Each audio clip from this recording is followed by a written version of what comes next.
una palabra que hoy quizás para algunos de nosotros es un tema que repercute en nuestro diario vivir, porque es algo que no es ajeno a nuestra vida, es algo que nos toca la fibra de lo que anhelamos, de lo que queremos, de lo que pensamos hacer o queremos en nuestras vidas. ¿Quién no quiere cosas? ¿Quién no anhela? ¿Quién no sueña por alcanzar cosas? Pero resulta que a veces esas cosas no llegan a nuestra vida. Esos sueños no se cumplen por mucho que yo ore, si es que oro, porque a veces quiero cosas, pero no las pongo delante del Señor. Cuando ocurren esas cosas que no alcanzamos, que no logramos obtener, bien sea porque quería algo material, una casa, un carro, qué sé yo, o una esposa también, un esposo, estaba buscando, o quería un matrimonio estable y finalmente no pude tener un matrimonio estable. Muchas cosas, muchos anhelos que nosotros tenemos en nuestra mente y en nuestro corazón. Pero resulta que al no tenerlo o al fracasar, viene la decepción a nuestra vida. Nos sentimos decepcionados. Y el tema que yo traigo esta mañana se titula precisamente Cuando la decepción golpea. Porque la decepción golpea, no solamente llega, no solamente nos confronta, sino que nos da donde más nos duele. Porque somos decepcionados cuando no alcanzamos algo que queríamos o que queremos. La decepción no llega a mí cuando yo no alcanzo un avión. No, porque yo no quiero un avión. Si de repente usted quiere un avión, estoy hablando de un avión, ¿no?, que usted pueda manejarlo o pilotarlo. Si usted lo quiere, pero como yo no lo quiero, eso no es parte de mi anhelo, que no llegue a mí, no me interesa, no me duele. Que nunca lo tenga, para mí no es relevante, no es de importancia. Lo que sí me va a doler cuando la decepción me golpee es que no llegue algo que yo quería, que lo pensé por mucho tiempo, que lo pedí por mucho tiempo y hasta de repente que oré por eso mucho tiempo. ¿Qué es la decepción? La decepción es parte de los sentimientos de todo ser humano. Es un sentimiento, pero es un sentimiento que solo sale a flote cuando hay una situación que ocurre contrario a lo que yo había pensado, a lo que yo había dibujado en mi mente, a lo que yo había querido. La decepción es una emoción dolorosa, sí, pero es parte de nosotros, está allí. La decepción despierta, hace que la persona se despierte y se dé cuenta de forma dolorosa que queríamos. Quizás cuando éramos niños, el niño tiene mucha imaginación y siempre está pidiendo algo que él quiere, que él le gusta, que él anhela. Muchas de esas cosas no las va a recibir porque o no hay los recursos necesarios para dárselo o no le conviene aún. Como quiera que sea, cuando el niño se ve frente a la situación de no haber recibido eso que estaba pidiendo, el niño se decepciona. Pero los adultos también nos decepcionamos, porque los adultos también fabricamos sueños, los adultos también tenemos creencias, los adultos idealizamos las cosas, queremos una casa, queremos un carro, queremos un trabajo, queremos una esposa o queremos un esposo, que quiero estudiar o no quiero estudiar, quiero ser emprendedor, quiero montar mi negocio y ese negocio tiene que ser así, así, y lo tengo dibujado, lo tengo planificado. Yo quiero tener un hogar y mi hogar que sea así, así, así, lo tengo estructurado y cuando eso no llega, la decepción golpea. ¿Cómo trabajamos nosotros con la decepción? Porque la construcción de una expectativa hace que nosotros fijemos nuestras ganas, nuestras fuerzas en esa expectativa. Cuando esa expectativa no se cumple, no tenemos sueño, no tenemos anhelo. Creemos que ya se llegó al límite, se llegó al llegadero y hasta allí. Vivimos la vida muchas veces sin pensar nuestro propósito real. ¿Para qué estamos aquí? Nos frustramos, nos decepcionamos cuando veo que nuestra vida, que mi vida no funciona como debería ser. Y yo digo, ya yo tengo 47 años, yo debería hacer esto, yo debería hacer aquello, yo debería tener esto a esta edad. Y me reviso y digo, no lo tengo. ¿Qué pasó? Me frustra, me decepciona no haber alcanzado, no haber tenido la oportunidad de ya a mis 47 años. Estoy poniendo un ejemplo. Yo soy una mujer ya de tantos años.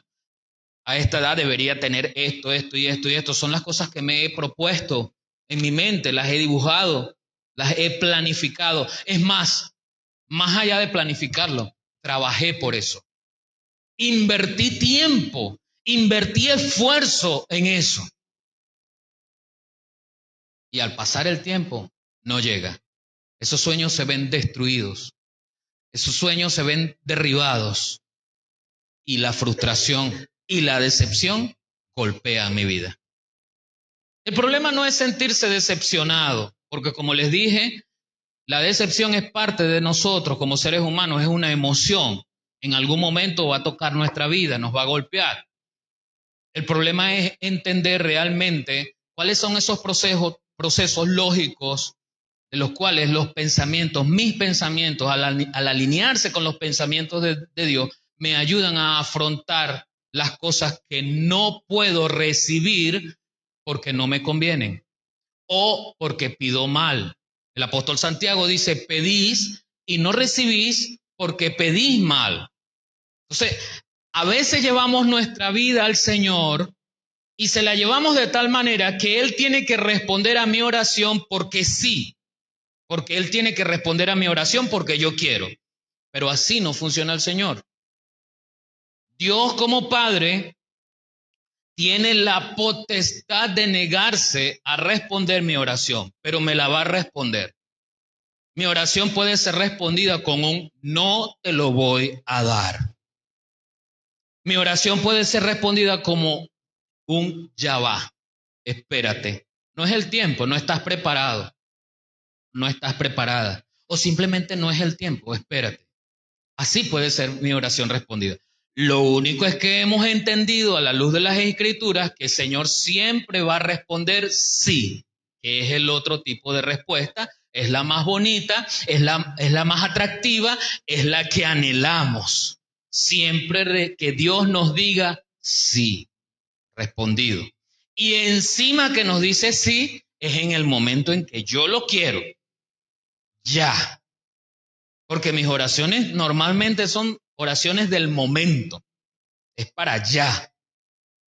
Pero yo no quiero construir mi vida pensando realmente en que viviendo hoy, sembrando hoy, mañana voy a cosechar lo que hoy siembre. Por eso el Señor dice, estén pendientes de vivir el día a día, siembren el día a día. Porque si yo pienso en mañana, si sembrar hoy, de nada vale. Así que yo siembro hoy, pero para sembrar hoy tengo que concentrarme sembrando hoy. Para poder preparar la tierra como debe ser. Para poder escoger la mejor semilla como debe ser. Para poder tener el sistema de riego. Estoy utilizando quizás una alegoría un poco distinta, ¿no? No sé cuántos de ustedes trabajan en su conuco, en la casa, si tienen conuco, si tienen por lo menos un matero ahí con una sábila, que es una de las plantas que menos cariñito requiere, la sábila. La sábila es como el monte, en donde quiera y no importa si usted la mira bien o la mira mal, la sábila cuando va para adelante, va para adelante. Pero nuestra vida no es así. Nuestro pensamiento, nuestra forma de ser, nuestra forma de ir al Señor es distinto. Y ahí es donde entra en acción Isaías 55, versículos 8 y 9. Isaías 55, versículos 8 y 9. Le fue revelado al profeta cómo son los pensamientos de Dios en comparación a nuestros pensamientos. Desde la eternidad, Dios tiene un pensamiento sobre ti en lo individual, no solo en lo colectivo. No solo para el mundo o para el ser humano. Él tiene un pensamiento para ti en lo particular. Desde la eternidad, entonces Dios le revela a Isaías y le dice, porque mis pensamientos no son vuestros pensamientos, ni vuestros caminos, mis caminos, dijo Jehová.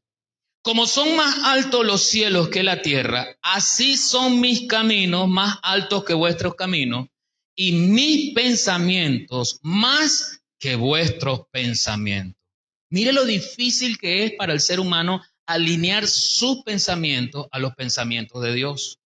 Desconocemos cómo Dios piensa, no podemos alinearnos a Dios en nuestra forma de pensar. Pero sí queremos que Dios se alinee a mí en mi forma de pensar. Sí quiero que Dios piense entre la tierra y el cielo. No podré entender a Dios, porque no puedo. Pero hay algo. Aquí no está diciendo que será imposible conocer sus pensamientos. Aquí lo que está diciendo es, la distancia entre el pensamiento de Dios y mi pensamiento es abismal. Es muy grande. Así que jamás podré por mi propio mérito alinearme al pensamiento de Dios porque no lo conozco. Recuerdo que mi abuelo decía, con 65 años de casado con mi abuela, y mi abuelo decía, tengo este tiempo de casado con la vieja, porque él le decía así, la vieja, y no la conozco completamente. 65 años. ¿Mm? Imagínense, viviendo juntos, durmiendo en el mismo cuarto. De esos 65 no recuerdo cuántos años, pero sí recuerdo que desde que yo tenía 10 y ahorita tengo 47, sí recuerdo que desde que tenía 10 que yo lo veía, a las 7 de la mañana estaban haciendo el devocional juntos y a las 8:30 de la noche estaban haciendo el devocional juntos. Desde mis 10 años lo vi hasta que murieron. Con toda esa relación íntima, y mi abuelo decía, no la conozco completamente, porque son dos mentes distintas, las parejas, los matrimonios.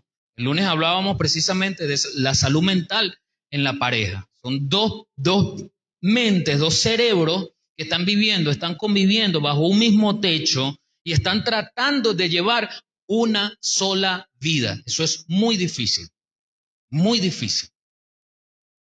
Muy difícil porque hay cosas que yo quiero alcanzar que mi esposa no quiere, no las ve como prioridad. Y hay cosas que mi esposa quiere alcanzar que yo no quiero, no las veo como una prioridad. ¿Cómo ponernos de acuerdo? Calladitos no vamos a podernos poner de acuerdo. Entonces, una de las fórmulas para ponernos de acuerdo en nuestros pensamientos distintos es la comunicación. ¿Sabe a dónde lo llevo? Es que si yo no me comunico con Dios, ¿cómo voy a conocer a Dios y sus pensamientos para conmigo? Así que lo importante es la comunicación. Si es importante la comunicación con mi esposa para que los dos caminemos, no solamente al mismo ritmo, sino a la misma dirección, entonces aún es más importante mi comunicación con Dios. ¿Por qué? Porque dijo Dios, mis pensamientos no son vuestros pensamientos. Dios está en la eternidad, así que los pensamientos de Dios están por encima de lo banal, de lo temporal, que significa para nosotros vivir en este mundo.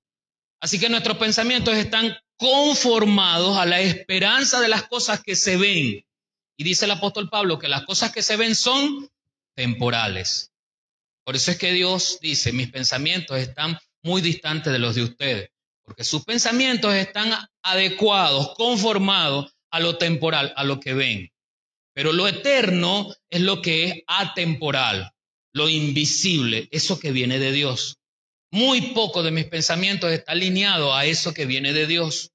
Y por eso es que la decepción golpea fuerte. No siempre entendemos la voluntad de Dios. Y Dios tampoco quiere, ni está muy interesado en que yo le entienda. Dios está interesado en que yo cumpla su voluntad. Más nada.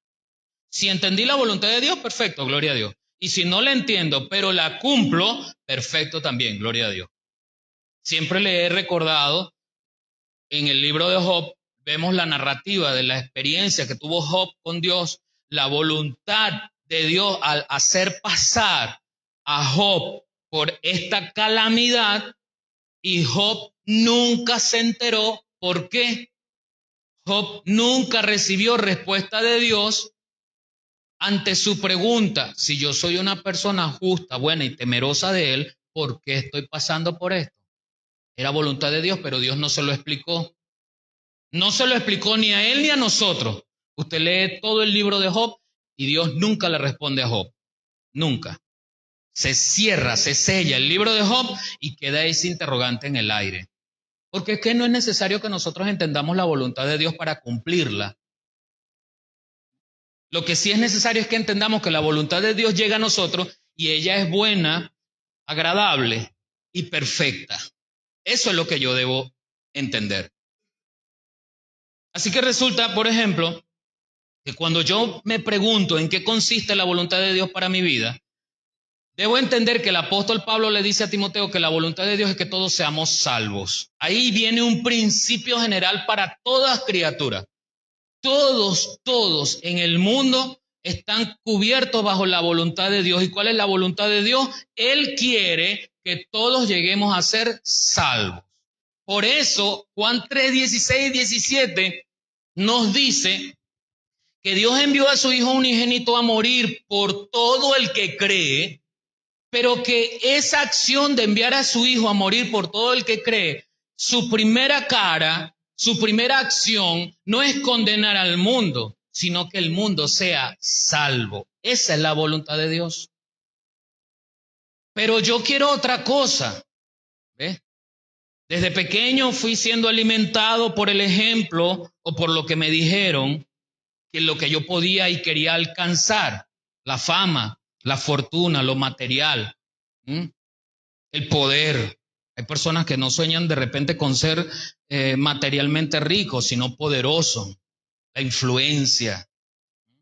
Todos esos son anhelos de nuestros corazones, muy naturales, muy de este mundo. Pero entender que la voluntad de Dios, cuyo pensamiento está por encima de lo natural, cuyo pensamiento está en lo eterno, es difícil para nosotros entonces entender esa voluntad. Pero lo primero que el apóstol Pablo le dice a Timoteo, en la primera carta de Timoteo, capítulo 2, versículos 3 y 4, porque esto es bueno y agradable delante de Dios nuestro Salvador, el cual quiere que todos los hombres sean salvos y vengan al conocimiento de la verdad. Así que si yo quiero alinearme al pensamiento de Dios, debo saber que Él quiere que yo sea salvo y además que venga al conocimiento de la verdad. Y como dijo Pilato, ¿cuál es la verdad? Cuando tenía a Jesucristo que lo estaba examinando, ¿cuál es la verdad? Porque hoy vivimos en un mundo de relativismo.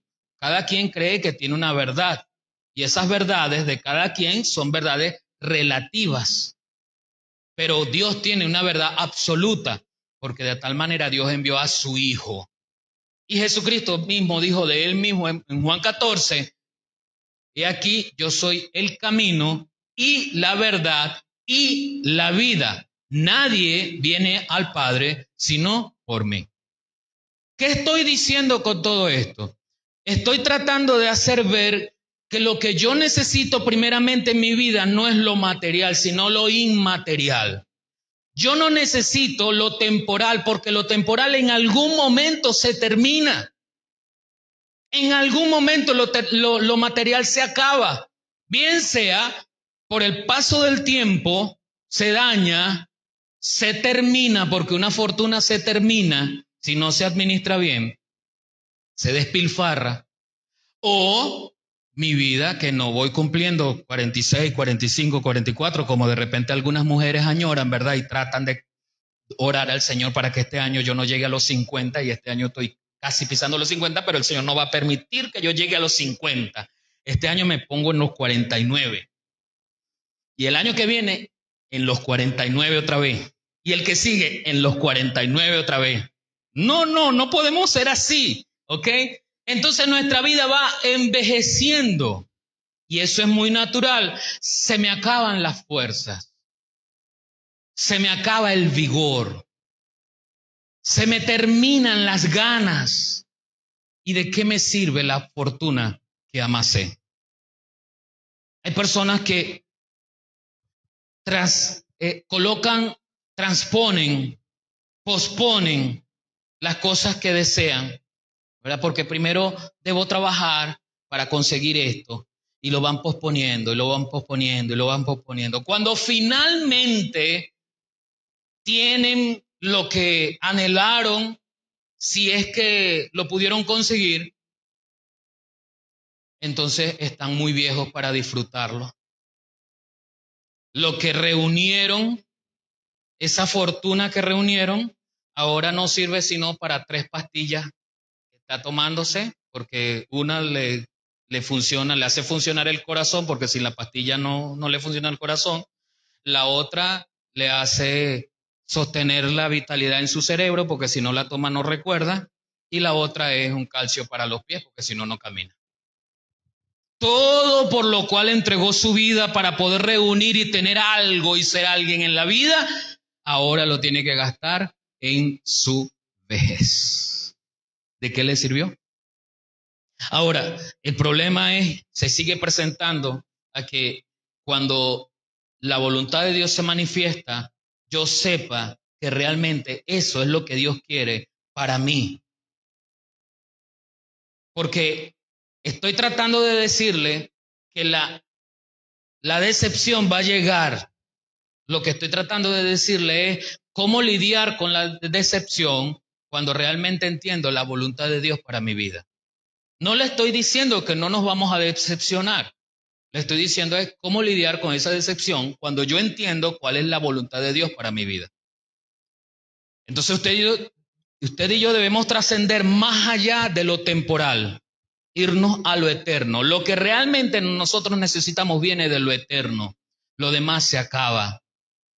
Lo que realmente nosotros necesitamos viene de Dios, y Dios vive en una dimensión distinta a la nuestra. Nosotros vivimos bajo los efectos del tiempo cronos, del paso de las agujas del reloj, del secundero, del minutero y de la hora. Y al pasar y completarse 24 horas, ya salimos de un día. Y al pasar un día y otro día y otro día, ya cumplimos una semana. Y al pasar la semana, cumplimos el mes. Y al cumplir los meses, cumplimos los años. Todos nos vamos marchitando, todo se va desgastando. Pero Dios vive en un tiempo diferente, porque Dios no está sujeto a la dinámica de la física de nuestro planeta. Le decía hace unos domingos atrás, Dios no está sujeto al movimiento de traslación y de rotación que el Sol y la Tierra juegan en una danza en nuestro sistema solar. Dios no vive en la Tierra, por lo tanto no está sujeto a nuestro horario, a nuestro uso horario. La dinámica del tiempo de Dios es distinta, y la Biblia habla del tiempo de Dios, pero ese tiempo no es el tiempo cronos, es el tiempo kairos, es un tiempo distinto que viene desde la eternidad, que yo no lo puedo explicar, pero tampoco lo vamos a poder entender. ¿Cómo es el tiempo kairos de Dios? No se lo puedo detallar, como de pronto busquemos a alguien que nos explique la física cuántica. Es difícil de entender, pero posiblemente alguno pueda comprender algunos aspectos de eso. No, el tiempo kairos de Dios no lo podemos entender. Sabemos que existe, sabemos que Dios se mueve en ese tiempo, sabemos que está fuera de nuestra comprensión. Y si Dios es perfecto y Él es bueno para con nosotros, entonces debemos ser agradecidos de que cuando su tiempo kairos se cumple en nosotros, esa voluntad que viene para nosotros es buena, agradable y perfecta. Lo que tenemos que saber es dónde estamos parados. En el Evangelio de Juan capítulo 6, versículo 40, la Nueva Traducción Viviente dice, pues la voluntad de mi Padre es que todos los que vean a su Hijo y crean en Él tengan vida eterna, y yo los resucitaré al final. Juan 6, 40. 1 Timoteo 2, 3 y 4. Ahora bien, volvemos al mismo espacio. ¿Qué quiere Dios para mí? Que sea salvo y que yo entienda la vida que debo vivir en la vida eterna. ¿Qué es la vida eterna? Otro concepto un poco complejo de explicar, porque déjeme de sacarle algo de duda, o déjeme ambientarlo. Yo pensaba en eso por mucho tiempo. La vida eterna no comienza cuando yo muera, porque si no dejaría de ser vida eterna. Tiene un principio, es cuando yo muera. La vida eterna ha sido, desde el principio era antes ella. Esa es otra dimensión, ese es otro espacio. Si pudiésemos dibujarlo en nuestra mente de alguna manera, eso es otra dimensión. La vida eterna es un concepto complejo que la mente humana, nuestra mente finita, no estoy hablando de finita lo delgadita, estoy hablando de que tiene un fin, nuestra mente finita no logra entender. Pero la vida eterna no es un espacio que comienza cuando mi vida biológica muere y yo me voy allá cuando allá se pase lista. No, la vida eterna ya estaba antes. ¿Qué quiere Dios que yo tenga? Que yo crea en su Hijo y que yo tenga, mientras viva, vida eterna. Para yo tener vida eterna mientras viva, yo tengo que conocer cómo es esa vida eterna. ¿Qué viene de allá? Acuérdese que el apóstol dice que nosotros somos embajadores del reino de Dios. El reino de Dios nosotros no lo podemos ver, no es una nación física que tiene una bandera, un himno nacional, tiene un rey, sí, pero no es algo que podamos tocar. El reino de Dios es un concepto de gobierno, es un concepto de autoridad.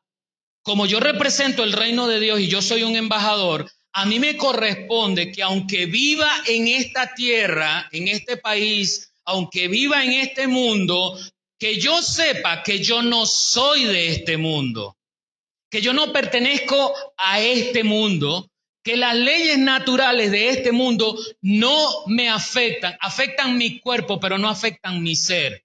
Las leyes naturales de este mundo afectan mi cuerpo. Les estoy diciendo que el paso del tiempo nos hace envejecer, pero mi espíritu y mi alma no se ven afectadas por las leyes naturales. Pero yo siempre quiero trabajar por lo que afecta a mi cuerpo y no por lo que afecta a mi espíritu y mi alma. El Señor Jesús le dice a sus discípulos que debemos tener cuidado con aquellos o con aquel que puede afectar el alma, no con el que puede afectar el cuerpo. Que puede afectar el cuerpo, lo mutila o lo extingue y listo. Pero si yo tengo mi alma en Cristo, esa alma sigue viviendo, trasciende a la vida eterna que ha sido preparada para mí.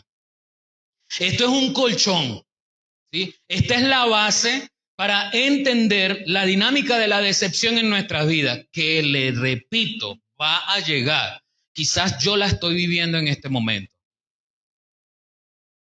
Es muy posible que haya tocado mi puerta la dinámica, la decepción. Es muy posible que me haya golpeado hace algunos años, la semana pasada, hoy mismo. Pero realmente debo entender qué pasa con Dios cuando esa decepción llega. No estaba al tanto, no lo permitió, lo permitió. ¿Dónde estaba Dios? Esa es una pregunta que le cuestionamos siempre cuando algo malo sucede.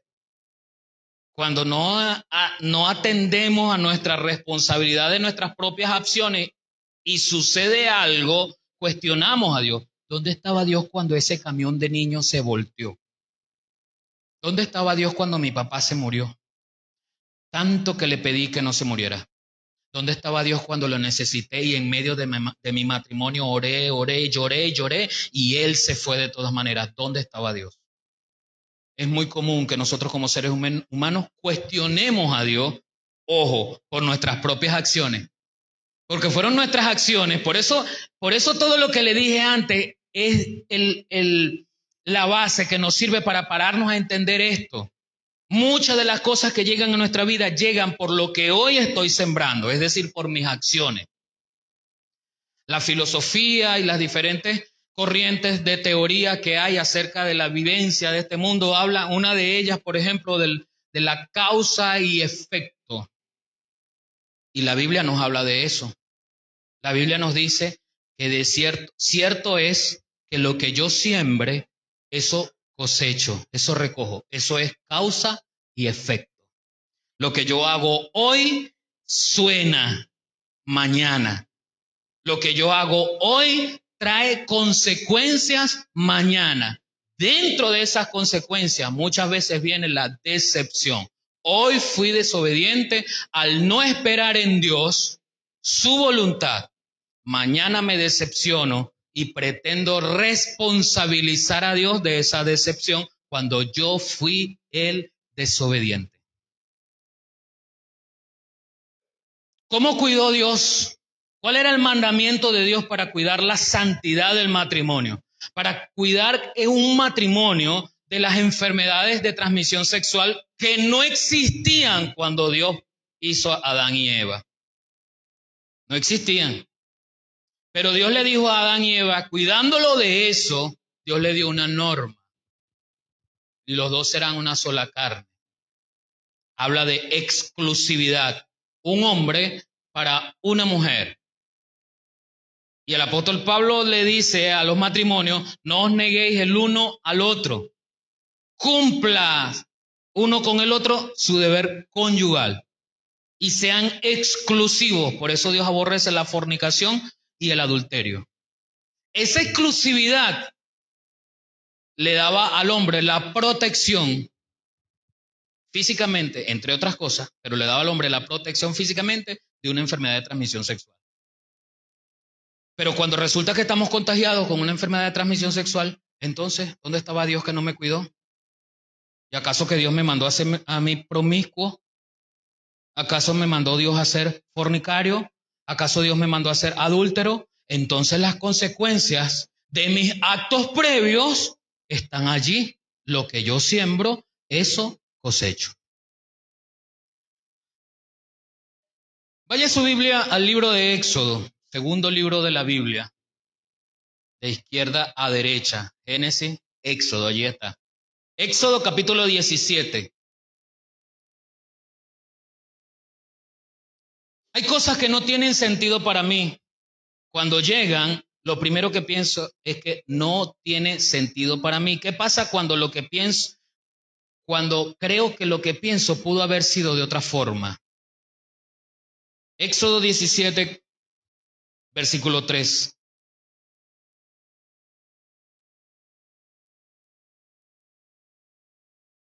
Cuando esperamos que una situación salga de una manera y no se da, actuamos como el pueblo de Israel que en este momento tenía un anhelo, creía en ese anhelo y en ese sueño, pero como no se dieron las cosas como ellos creyeron que se iban a dar, entonces viene la murmuración, viene la queja.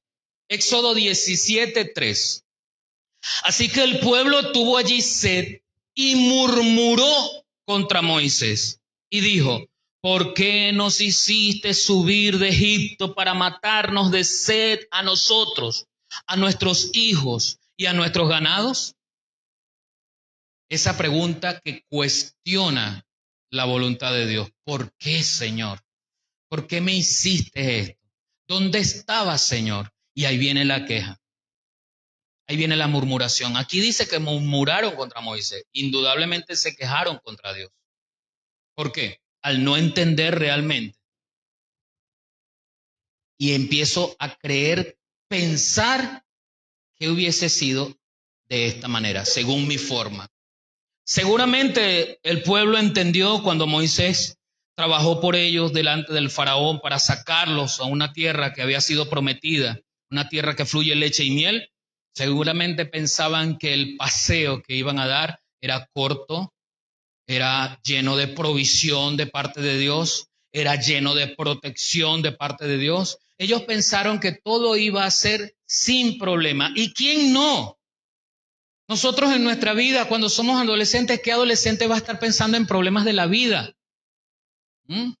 Cuando entramos a la juventud, que estamos estudiando en la universidad o que estamos viendo ya esa princesa o ese príncipe que me va a acompañar, estoy buscando qué problemas yo voy a estar viendo en mi vida. Y así yo voy viendo que mi vida va a transcurrir en un mundo color de rosa, un mundo pintado con los colores del arco iris, muy bonito, muy bello, de paz y amor, que debería ser el ideal. Pero cuando nos enfrentamos a la realidad y sabemos que hay que luchar, Porque la consecuencia de haber desobedecido a Dios en el Edén fue que con el sudor de tu frente comerás. Y te van a salir callos en las manos de ese trabajo. Entonces hay que sudar para trabajar. Perdón, producto del trabajo. Hay que sudar para comer. Nos damos cuenta que la cosa no es así de fácil. El adolescente pide, el niño pide, se le da y no sabe de dónde sale y cuánto cuesta obtener eso. Así que esa dinámica se va construyendo en nuestra vida, de modo que cuando ya somos adultos, ya adquirimos una responsabilidad de casa, ya estamos graduados, no conseguimos trabajo, sin tener trabajo ya nos hemos metido en deuda, ya hemos pedido prestado, ya tenemos una tarjeta de crédito, no tengo trabajo, pero ya tengo deuda. El idealismo de una vida color de rosa va perdiendo la razón, va perdiendo fuerza. Y entonces la decepción comienza a golpear. Y cuando la decepción golpea, entonces comienzo yo a murmurar contra Dios como lo hizo el pueblo. Comienzo a quejarme. ¿Dónde estabas, Dios? ¿Por qué no me ayudaste? ¿Por qué no me ayudas? ¿Qué está pasando? Creemos que una situación personal tiene que salir de una forma donde yo lo he colocado en mi mente, lo he dibujado con antelación, y al no salir así, creo que Dios no estuvo en el asunto. Creo que Dios no tenía el control. Por eso desde hace algún tiempo le vengo diciendo, hermano, cuidado con nuestras oraciones. Son oraciones que son muy espirituales, quizás. Son oraciones que mandan mucho. Oye, me parecen de muy maduras espiritualmente hablando. Porque entonces oramos así: Señor, toma el control. Eso me da a entender que en algún momento pasaron dos cosas. Primero, que Dios nunca tuvo el control. Él no sabía. O segundo, que en algún momento se le fue el control a él de las manos. Pregunto, ¿es posible que alguna de las dos cosas desde la perspectiva de Dios se plantee en nuestra vida? Cuando Dios perdió el control con Adán y Eva, porque lo perdió. ¿Y por qué Dios se acerca y pregunta, Adán, ¿dónde estás? No sabía dónde estaba Adán después de haber pecado, porque la palabra dice que después de comer el fruto que Dios le había dicho, no coma, Adán se esconde. Y Dios pregunta por Adán, ¿es que acaso Dios no lo ve todo? Entonces perdió el control. ¿O no? ¿No sabía Dios que Adán y Eva iban a pecar? ¿O sí? Pregúntese. Pensemos por un momento la realidad de las cosas, porque cuando yo oro así, Dios toma el control, que suena muy espiritual. Estoy diciendo, Dios, en algún momento perdiste el control, acuérdate de mí y toma el control.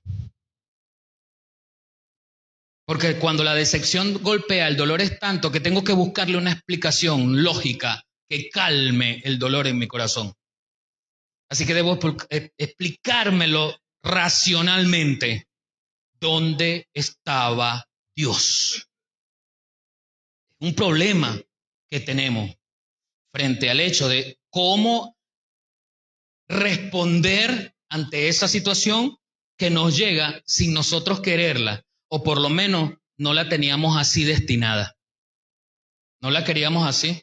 En el 2018, ¿cuántos de nosotros pensamos que faltaban unos meses para que comenzara una pandemia?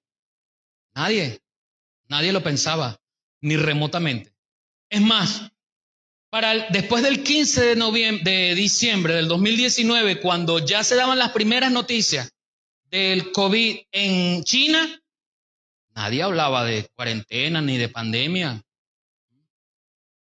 En enero de 2020, cuando empieza la OMS a dar las alertas, empieza el virus a expandirse, empieza a salir de proporción, las naciones comienzan a unirse para tratar de impedir el avance del virus, cerrando las fronteras y mandando a resguardecer a cada quien en su casa. Todavía en enero, febrero, en marzo, Cuando se dijo cada quien en su casa, pensábamos que era cosa de algunos días. Esta generación nunca había vivido el concepto de una pandemia. La última pandemia, inicio del siglo XIX, España, llamada la gripe española. Pero esta generación no había conocido el intercambio de lo bueno a lo malo desde nuestro concepto, de una situación de la cual no deseamos, llega introspectivamente. No la planificamos, no la queremos, pero llega cuando la decepción golpea. Si no estamos preparados, alineados con la voluntad de Dios, entonces cuestionamos a Dios. El pueblo murmuró porque tenía sed. Imagínense qué vanos, porque tenían sed, murmuraron contra Moisés y contra Dios. Cuando las cosas no salen de nuestra forma de entenderlo, nuestra forma de verlo, entonces humanamente sale la expresión más profunda de nuestro corazón, el desagradecimiento. Habían visto cómo Dios los había librado de la mano del faraón y no tuvieron el mínimo tiempo de pensar y pesar en una balanza el favor que Dios tuvo con ellos. Y de repente la situación, porque no estoy negando que no tenían agua, no estoy negando la realidad de la situación, le estoy hablando de una situación real que llega. Lo que estoy diciendo es que llega diferente a mi pensamiento, que llega diferente a lo que yo quiero. Eso es lo que estoy diciendo. No estoy negando la situación de escasez que el pueblo tenía, como tampoco estoy negando la situación de escasez que cualquiera de nosotros podamos tener en nuestra casa hoy. No estoy diciendo eso. No estoy negando que tengas un problema en tu casa. No estoy negando esa situación. Lo que estoy diciendo es cuál es nuestra realidad frente a la decepción que va en comunión con conocer la voluntad de Dios. Si lo primero que hago cuando llega a esa situación es pensar en que tenía que haber ocurrido de otra forma y por eso me quejo, por eso murmuro. Leía en estos días un escrito de alguien que decía: la murmuración y la queja es la música que entona Satanás. No sé qué tan profundo filosóficamente sea eso, pero lo que sí sé decirle es que la murmuración y la queja no vienen de Dios. El salmista escribe y dice: entrad por sus puertas con acción de gracias. No dice entrad por sus puertas con queja y murmuración. Dice con acción de gracia. Así que usted y yo debemos ser agradecidos. Que no sea con una sonrisa, bueno, no sé. Porque es difícil, ¿no? Estar enfermo y estar agradecido por estar enfermo. Es difícil tener una enfermedad terminal y sonreír y decir, aunque conozco gente que lo ha hecho. Teníamos un hermano aquí en nuestra congregación, vivía en Los Pozones, tenía cáncer y cada vez que uno le iba a visitar, ¿cómo estás? Bien, con una sonrisa.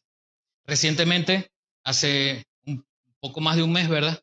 Muere la hermana Maritza, agobiada por muchas cosas, en sus hombros llevaba el peso de sus familiares que cuidó por mucho tiempo y le costó mucho criando a 2 nietos, una anciana ya, con una enfermedad de diabetes encima y otras complicaciones del corazón. Y cuando usted iba a visitarla y a saludarla, ¿cómo está? Con una sonrisa en su rostro. Bien. Bien. Y no se le percibía hipocresía en esa sonrisa. ¿Sabe por qué? Porque usted salía confortado de esa conversación. Usted iba a confortarla y usted salía confortado de esa conversación con ella. Y de tanto escuchar de pronto a la hermana, usted, ay Dios, de repente se carga, ¿verdad? Tantas cosas. Y la hermana contando, porque ella contaba su día. Una hermana que había perdido más del 70% de su visión y todavía llevaba a su nieto a la escuela. Le llevaba comida a su papá, sola. ¿Mm? Sin darle lástima a nadie. Y siempre decía, estoy bien, gloria a Dios. ¿Se da cuenta? Y no estamos minimizando el impacto de la decepción que pudo haber vivido. Porque queremos vivir una vida sana. ¿Quién no quiere levantarse a las 6 de la mañana o a las 8 de la madrugada cuando usted se levante? No importa la hora que usted se levante. ¿Quién no quiere levantarse sin dolor? Sin que le traquee la espalda. Sin que no le dé un calambre. ¿Quién no quiere levantarse? Todos queremos levantarnos bien. Pero a veces no funciona así de esa manera. A veces viene un dolor fuerte que nos paraliza y nos deja allí. ¿Qué viene a tu mente? ¿Qué viene a mi mente? La queja, la murmuración. ¿Por qué Dios no me ha respondido? ¿Por qué Dios no me ha sanado? ¿Por qué Dios no la sanó o no lo sanó?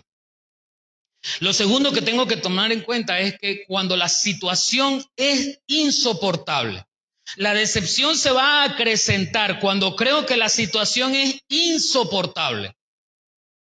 Humanamente, nuestro cuerpo tiene la medición de los grados, de los niveles de dolor. Humanamente tenemos un límite. Se ha estudiado, los científicos, los médicos estudian sobre los niveles de dolor de una mujer cuando da a luz, cuando pare. Usted conoce el proceso por medio del cual una mujer, su cuerpo prácticamente la pelvis, su cadera, se ensanchan, se abren, pierden en ese momento del parto, pierden su sitio natural. Los huesos se abren, claro, ellos están preparados para eso, ¿no? Por Dios. Pero no quiere decir que al abrirse los huesos no va a doler. Y eso tienen un número que ahorita no recuerdo. ¿Cuánto es el número y tienen una medida, ¿no? Así como uno habla del peso, de los kilos, tienen una medida, el dolor que el ser humano puede aguantar físicamente. ¿Ah? Como 58 unidades de dolor. Y hermano, ¿qué pasa con las unidades de dolor del alma? ¿Qué pasa cuando una mujer descubre que su esposo le es infiel? ¿Qué pasa con ese corazón que ha sido apuñalado por alguien que tuvo que haber sido fiel? ¿Qué pasa con un padre o con una madre que ven a sus hijos descarriarse, la rebeldía de que se vayan de la casa buscando lo que no les fue enseñado? ¿Qué pasa cuando mi corazón recibe el golpe fuerte de la decepción? ¿Cómo mido ese dolor? Porque llega un momento en que es tal que yo creo que es insoportable. Y según la personalidad de la persona, según sus características en su personalidad, algunos optan por el suicidio para dejar de sentir ese dolor tremendo. Porque la decepción golpea fuertemente el alma. Y entonces me parece a mí que es insoportable. Yo no voy a cuestionar de qué tamaño es su dolor. Mi intención tampoco es minimizarlo, no, señor. Pero le voy a leer un texto de la palabra para que nos sitúe donde tenemos que situarnos frente a ese dolor. Busque su Biblia, 1 Corintios capítulo 10, versículo 13. 1 Corintios capítulo 10, versículo 13.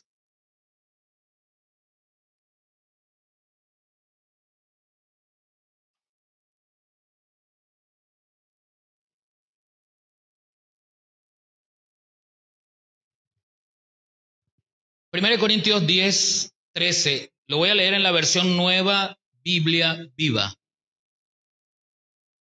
Dice así: ustedes no han pasado por ninguna tentación que no sea común al género humano, pero pueden estar confiados en la fidelidad de Dios, que no dejará que la tentación sea más fuerte de lo que puedan resistir. Dios les mostrará la manera de resistir la tentación y escapar de ella. Si lo que tengo frente a mí es una prueba o una tentación, ambas tienen un límite de parte de Dios.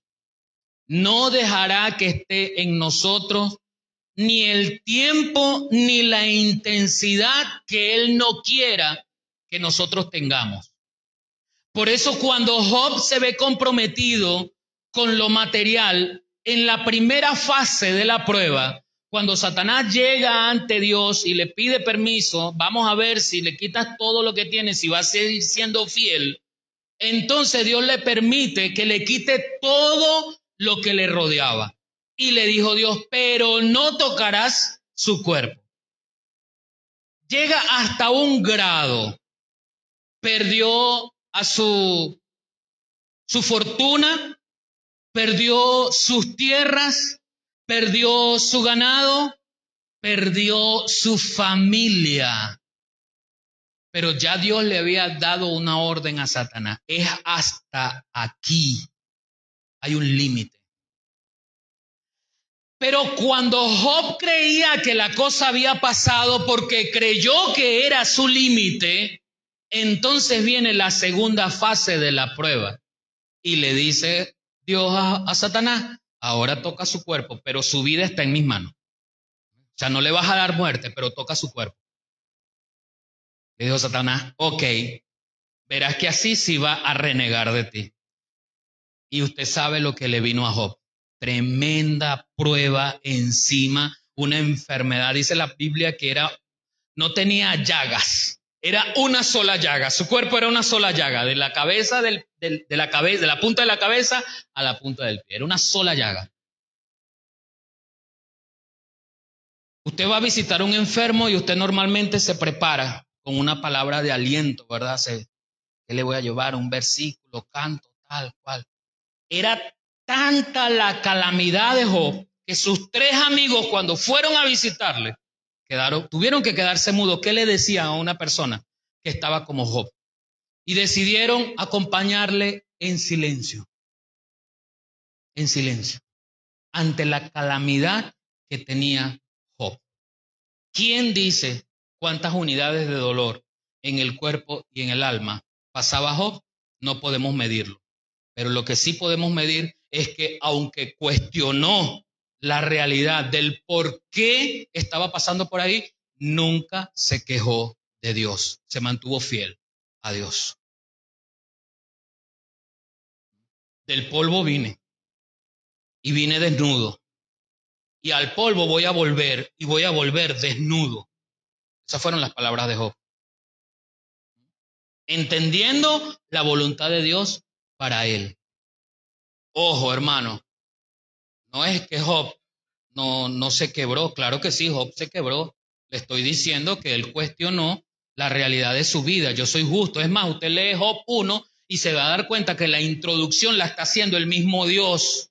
Y Dios es el que dignifica o caracteriza a Job diciendo, mira, este varón perfecto. No es Job el que lo está diciendo, es el mismo Dios el que está caracterizando a Job. Mira este varón perfecto, fiel, justo y temeroso. Esas son las características de parte de Dios. Nada más y nada menos. Y Job apela a eso, como yo, siendo justo, paso por aquí, pero se mantuvo fiel, sin murmurar ni quejarse de Dios. ¿Se da cuenta cuántas unidades de dolor podemos decir que estaba pasando Job físicamente y en su alma? Porque, bueno, encontrarse con la realidad que aún la esposa, que es la que te está acompañando, la que te pone el trapito en la noche cuando estás enfermo para que la fiebre te baje, la que te trae el té, la que te prepara y te trae el Teragrip, la que te prepara la comida en la dieta para que tú hagas la dieta de la comida, aún la esposa que lo acompañaba de tal manera, ella se hartó de la situación y dijo, maldice a Dios y muérete ya.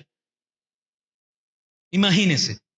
Y ella no era la enferma, pero estaba viendo a alguien sufrir. Cuidado, cuidado. ¿Qué pasa con nosotros? En el libro de Isaías, capítulo 41, versículo 13, dice Dios a Isaías, ¿qué cosas se le revelaron a Isaías tan grande, hermano? Isaías, un profeta 400 años antes de Jesús, creo, y se le revelan cosas tan grandes a Isaías. A todos los profetas en el Antiguo Testamento, pero en Isaías es especial. Isaías se le revelan cosas teológicas profundas, tal como a Jeremías se le revelan cosas también escatológicas.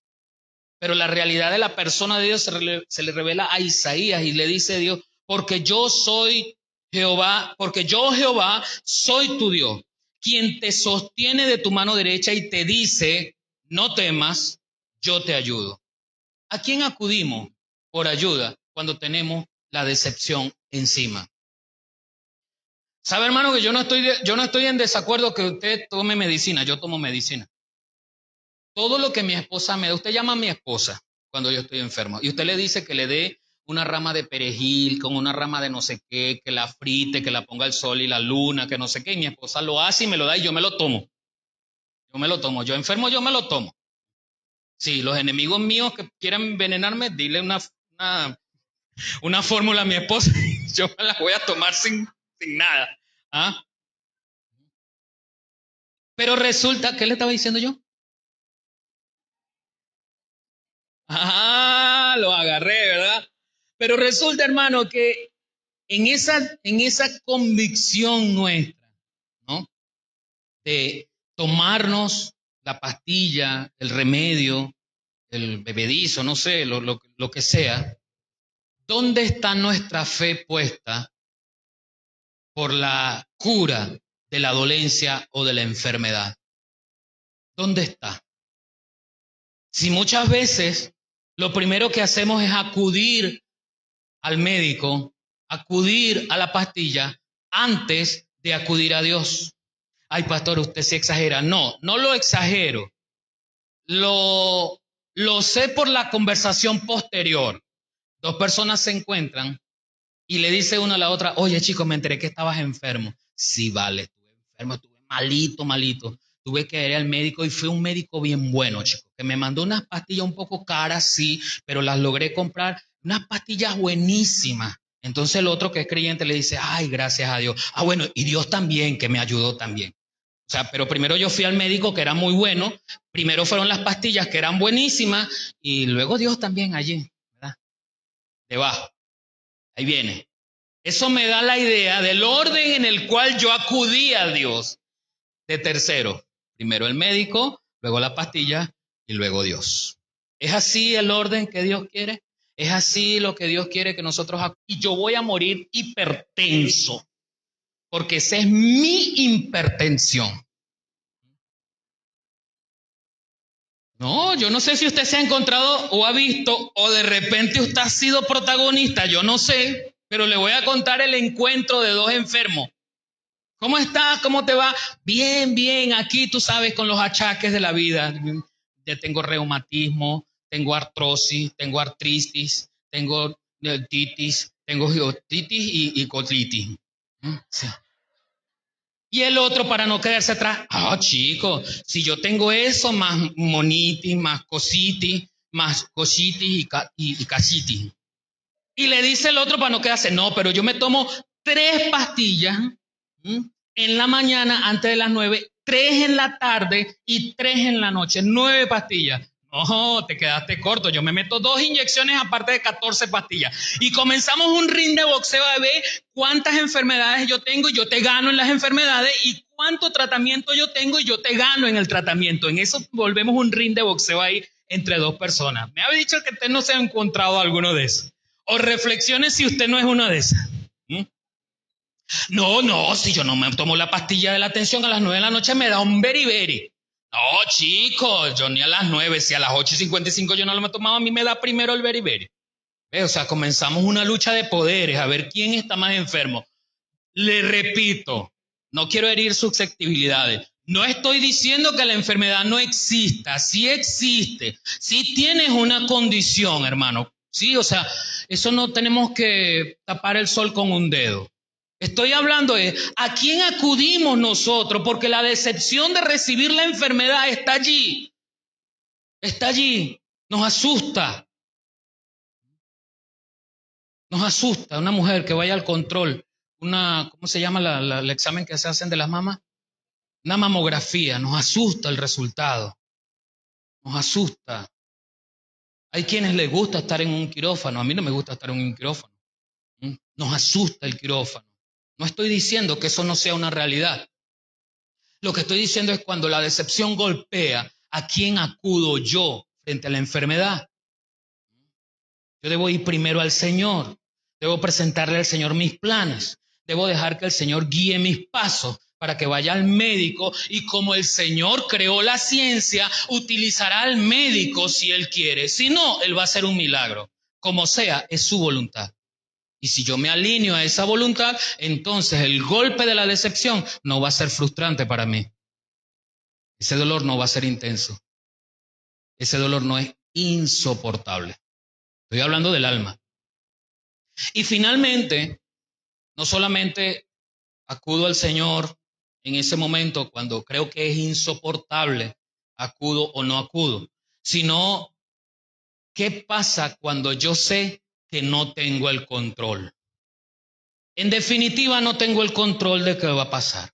Usted tiene el control de su vida ahorita y si usted quiere se levanta, agarra las llaves de su moto, agarra las llaves de su carro y se va. Usted tiene el control, ¿sí? Usted puede hacerlo. Deber o no, no lo estoy no haciendo referencia a eso. Estoy hablando de poder hacerlo. ¿Qué pasa cuando la situación que llega y me golpea la decepción? ¿Qué pasa cuando entonces me doy cuenta que no tengo el control? Porque nosotros nacimos controladores. Y esta generación más. Pero nosotros nacimos controladores. ¿O no le pasó a usted que usted era el control de su casa? En el televisor. ¿Se acuerda el televisor que tenía en tu casa que era de perilla? Pam, pam, pam. ¿Se paraba su mamá y su papá a cambiarlo? No. Vaya a cambiar el televisor. Y usted iba y cambiaba el televisor. Pam, pam, pam. ¿Ves? Control, control. Nacemos con eso. Nacemos con querer tener el control de las cosas. Nacemos con el querer tener las riendas para dirigir no solamente mi vida, a veces hasta la vida de los demás. Yo siempre le he dicho, hermano, aquí, siéntase tranquilo. Yo soy el pastor de la iglesia, no su papá. Señor, yo tengo una sola hija y a esa hija es la que yo regaño. Esa hija es la que yo le digo, no va, sí va. A usted no. A usted lo que le digo es, mira, la palabra dice esto y esto y esto. Haga usted lo que bien le parezca a la luz de las escrituras. A la luz de la palabra. Porque eso es lo que la palabra me enseña. Que le enseñe. Y estoy tratando de ser un buen siervo. No perfecto, seguramente, pero tratando de que la palabra haya cabida en mi vida para enseñar eso y esto que estoy enseñando. Ahora, ¿qué sucede cuando mi capacidad sobrepasa la situación? Perdón, cuando la situación sobrepasa mi capacidad, porque si mi capacidad sobrepasa la situación, yo puedo controlar la situación. Pero si la situación sobrepasa mi capacidad, ¿qué sucede? Busque su Biblia, Eclesiastés 9. Porque llega un momento de nuestra vida donde yo sé que soy incapaz. La palabra incapaz es un término que le antecede un prefijo, el in, que niega lo que está a la derecha. ¿Sí? Entonces, si capaz es un término que me habla de poder hacerlo, de tener las habilidades o las competencias para hacerlo, cuando yo sumo el in, estoy diciendo que no tengo habilidades, que no tengo la capacidad, que no tengo las competencias para hacerlo. ¿Qué sucede cuando yo me doy cuenta que soy incapaz? Eclesiastés capítulo 9, Versículos 1 y 2. Fíjese lo que dice, la versión PDT lo dice así. Medité cuidadosamente en todo esto. Me di cuenta de que Dios controla la vida de la gente sabia y buena y lo que esta gente hace. El ser humano no sabe si será amado u odiado, porque no sabe lo que sucederá en el futuro. Pero hay algo que nos sucede a todos por igual. Todos nos vamos a morir, tanto los buenos como los malos. La muerte nos llega a todos, a los puros y a los impuros, a los que ofrecen sacrificio y a los que no lo hacen, al bueno y al pecador, a los que hacen promesas a Dios y a los que no. ¿Cuál es la tendencia segura de esta vida para todos, sean buenos o malos? La muerte. Le va a llegar a todos, algunos las buscamos que se adelante, otros trabajan por atrasarla y echarse cremas y tomar pastillas y hacer dieta y tal, ¿no? Pero como quiera que sea, seas cristiano o no, seas evangélico, musulmán, católico, metodista, bautista, seas lo que sea, la muerte te va a alcanzar en algún momento. Ese es un tema muy oscuro. Es un tema quizás para algunos gris, es un tema delicado. Normalmente cuando me toca oficiar en una funeraria, predicar la palabra, siempre digo estas palabras. Nunca estamos preparados para la muerte, pero sabemos que está a la vuelta de la esquina para cualquier persona. Lloramos, es algo natural. Eso no es malo, llorar frente a un familiar que partió con el Señor. Eso no es malo. Es parte de nuestros sentimientos, es parte de las emociones, es parte de lo que somos. Pero la cuestión es que mientras estamos respirando, mientras estamos aquí, hasta que yo le leí aquí el concepto de la muerte, usted no había pensado en la muerte. Pero eso es algo que todos tenemos garantizado. Entonces, ¿podemos hacer algo en contra de eso? No. Como le dije, algunos viviendo la vida loca la adelantan. Otros, tratando de cuidarse, buscan la manera de atrasarla, pero sea adelantado, sea al tiempo o sea después, la muerte llegará. Soy incapaz de tener control sobre la muerte física. ¿De qué sí tengo control? De lo espiritual. Llegó el momento entonces de decidir por Cristo para tener una vida eterna asegurada, porque de eso sí tengo el control. Ya después no. En la historia que Jesús le dice a los discípulos acerca del rico y Lázaro, encontramos a un hombre que había despilfarrado su vida en fiestas, en parrandas, se gustó su vida sin ponerle cuidado a Dios. Pero cuando llega la realidad de la muerte, tanto él como para el mendigo, ¿ok? Y ambos van a destinos diferentes, entonces viene una conciencia desde aquel lugar de tormento para el hombre rico. No quiero que mis seres queridos vengan acá.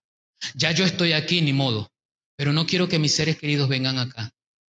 Y de manera milagrosa, porque Dios quería que así fuese, ve al padre Abraham y le dice y clama a él, Padre Abraham, envía a ese mendigo para que le predique a mis familiares, para que no vengan aquí. Hay una conciencia de tratar de hacer algo que yo soy incapaz de hacer ya. Porque cuando tuve la capacidad de hacerlo, pospuse siempre, no después, todavía no es mi tiempo. No, yo quiero darle otra vuelta al mundo. Yo quiero estar otro poquito allá en Egipto.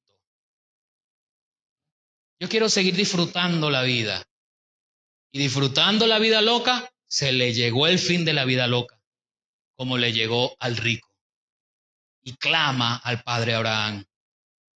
Por una idea loca, Porque tiene que Abraham explicarle la profundidad teológica entre el lugar de tormento, el paraíso y la vida terrenal. Hay un abismo que nos separa. Hay un abismo que nos separa. Y de aquí nadie puede pasar para allá. Y de allá nadie puede pasar para acá. Ellos a los profetas tienen para que les predique, que le pongan cuidado a los profetas. Va a ir un fantasma a predicarle. Pero nosotros somos místicos, ¿ves? Creemos hasta que se nos presenta un fantasma. Sí, porque aún nosotros siempre estamos esperanzados en ver un ángel, en ver a Dios, escuchar a Dios audiblemente. Ese es nuestro anhelo siempre, siempre, siempre, lo místico. Así creemos que Dios funciona místicamente. Estoy empeñado en decirle y recordarle, Dios no es mágico, Dios no es místico, su poder no radica en conceder deseos a través de la magia, a través de la varita mágica. No, así no es Dios. Dios usa instrumentos de bendición para que su milagro se presente. Dios usa una u otra acción que ocurre una reacción para que usted sea bendecido. ¿O qué cree usted que Dios tiene una maquinita de dólares y cuando usted se encuentra $5 en la calle fue Dios que se los mandó desde la maquinita que él tiene allá? No, alguien sacando, lamentablemente se le cayeron $5. Y usted venía pasando y se los encontró. ¿Sí me explico lo que le estoy diciendo? Dios usa instrumentos. Si usted no se mueve a ser un instrumento de Dios para bendecir a otro, usted está negando la oportunidad de ser parte de un milagro de Dios a otra persona. Así utiliza Dios con sus soldados, con sus hijos, con su pueblo. Esas son las cosas que somos capaces de hacer. Pero estamos concentrados en lo material, estamos concentrados en conseguir cosas, en comprar, en hacer, en tener, en disfrutar. Estamos concentrados en querer. Mire, es un problema en los países latinoamericanos donde el machismo se ha enseñado por mucho tiempo. Un problema para el hombre en Latinoamérica. No poder sostener su vida o no poder querer sostener su vida con una sola mujer, centrado en una sola mujer. Porque la cultura es que tú eres más hombre mientras más mujeres has tenido. ¿Qué problema? Pero qué problema con las mujeres también. Que ahora el exhibicionismo hace tal que el cuerpo de las mujeres debe vender cualquier cosa. Porque el cuerpo de las mujeres vende. Porque hay hombres que consumen el cuerpo de la mujer. Si los hombres no pagaran una hora por el ofrecimiento de una mujer, no existiría la prostitución. No existiría. Porque esa es la ley de la oferta y la demanda. Si no hay oferta, ¿cómo hay esa situación? Mientras haya hombres que paguen por pornografía, habrá pornografía en la red. Y le voy a hablar de un tema sensible. ¿Y qué de la pornografía infantil? ¿Quién consume la pornografía infantil? Hombres maduros que tienen hijas, que no quisieran ver a sus hijas así, pero sí quieren ver las hijas de los demás así. La mente del hombre reprobada. Romanos 1. Dios los dejó en su mente reprobada. Se hicieron en su afán de querer hacerse sabios, se hicieron necios. Y su corazón y su mente se encendió en la lascivia. De modo que se echaron hombre con hombre, mujer con mujer. Y hay una lista. Y empezaron a hacer. Romanos 1, 18 en adelante. Ahí está la lista. No queremos a Dios, pero queremos que Dios se centre cuando la decepción golpea mi vida. Y resulta que yo fui el que traje la decepción al no practicar la voluntad de Dios en mi vida. Es la voluntad de Dios. Porque Lo único que yo no tengo control es sobre la muerte. Pero ¿sabe qué? Felizmente para nosotros, Dios es soberano. Uno de los atributos de Dios, hemos venido hablando hace algunos domingos sobre los atributos de Dios. Uno de los atributos de Dios es su soberanía. El apóstol Pedro, después de Hechos 2, hace 2 oraciones que comienza predicando precisamente a una multitud. 5,000, 3,000 personas fueron alcanzadas esos días. Y el apóstol Pedro levanta una oración y dice, soberano Señor. Reconociendo la soberanía de Dios. ¿Qué implica la soberanía de Dios? En Jeremías capítulo 10, versículos 2 y 13 dice, fue nuestro Dios quien formó la tierra por medio de su poder. Escuche, fue Dios quien formó la tierra por medio de su poder e inteligencia, quien con su suma sabiduría colgó las estrellas en el espacio y extendió los cielos.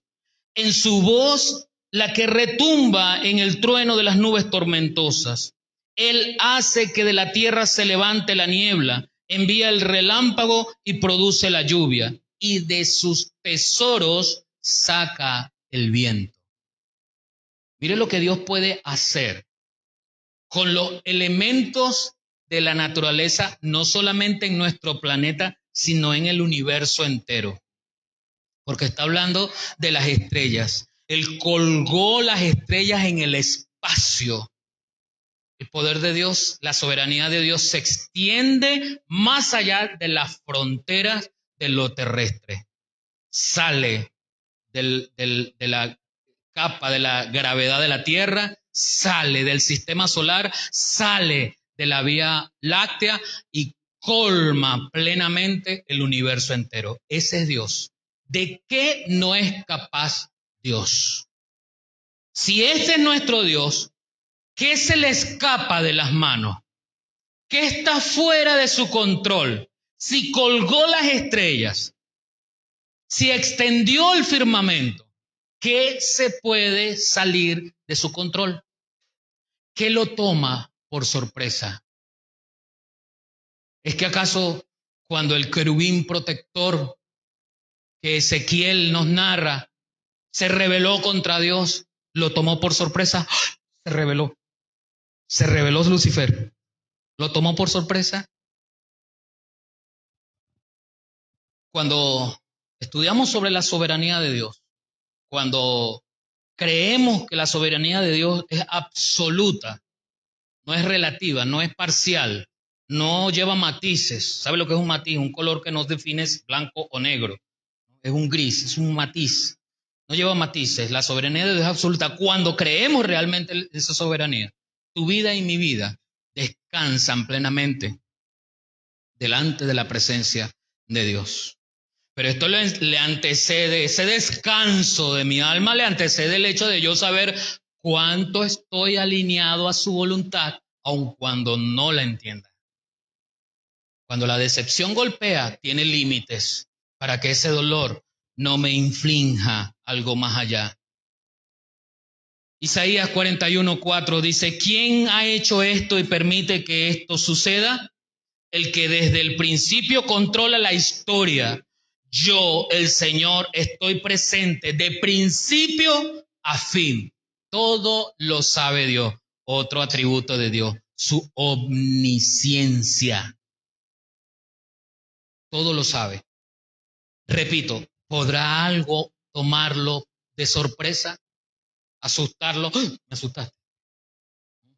¿A Dios? Estoy hablando de Dios. A mí sí me puede tomar por sorpresa las cosas. ¿A Dios? Cuando la decepción golpea, ¿qué produce en nosotros? ¿O qué debería producir en nosotros? Vaya, y con esto termino. Romanos capítulo 8. Yo lo voy a leer en la versión nueva Biblia Viva, pero cuando yo lo termine de leer, usted lo comienza leyendo allí en la versión Reina Valera. Porque quiero dejar con usted este texto que nos aclara la visión de ese Dios que tiene control absoluto de todas las cosas y lo que no sucede, según el apóstol, actúa así. pero vamos a esperar que todos lo tengan porque quiero que todos lo tengan en su Biblia. Romanos capítulo 8. Un texto bastante conocido.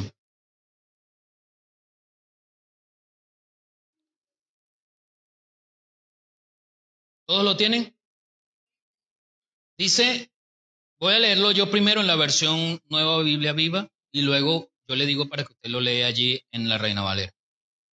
Además, sabemos que si amamos a Dios, Él hace todo lo que nos suceda sea para nuestro bien. Él nos ha llamado de acuerdo con su propósito. ¿Qué hace Dios? Si lo amamos, hace que todo lo que nos pase sea para bien. Aunque nosotros no distingamos qué es nuestro bien, debo estar de acuerdo que si Dios está diciendo es por mi bien, es por mi bien. Pero debo estar alineado para saber que es Dios el que me está diciendo es por tu bien. Por favor, todos léanlo. Romanos 8, 28. Otra vez. Y sabemos todos. Y sabemos.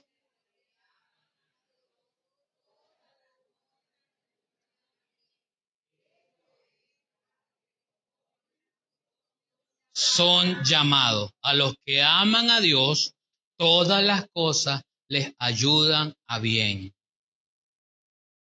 ¿Cuántos aman a Dios? ¿Usted ama a Dios? Es lo primero que debemos hacer. Amar a Dios, creer en Dios, de la manera como Dios quiere que creamos en Él. Y al acceder a esa fuente inagotable de vida, tenemos acceso a innumerosos milagros. Tenemos acceso a la ayuda inconmensurable que nos pueda dar nuestro Señor. Cierra sus ojos ahí donde está. Yo quiero que usted piense por un momento de esas cosas que nos parece, nos hacen daño cuando llega una situación a nuestra vida que nos golpea, que nos produce dolor quizás muy, muy fuerte, que nos produce angustia. Cuando esa decepción llega a nuestra vida. Pero yo quiero decirte a ti, amigo, si no has conocido la realidad de la vida en Cristo, de la nueva vida en Él, yo quiero presentarte la oportunidad que puedas aceptar ese regalo hermoso que se llama gracia de Dios. Ese regalo que Él ha preparado desde el principio de la creación para ti y para mí, para que accedamos a tener en Él paz y reconciliarnos con Él.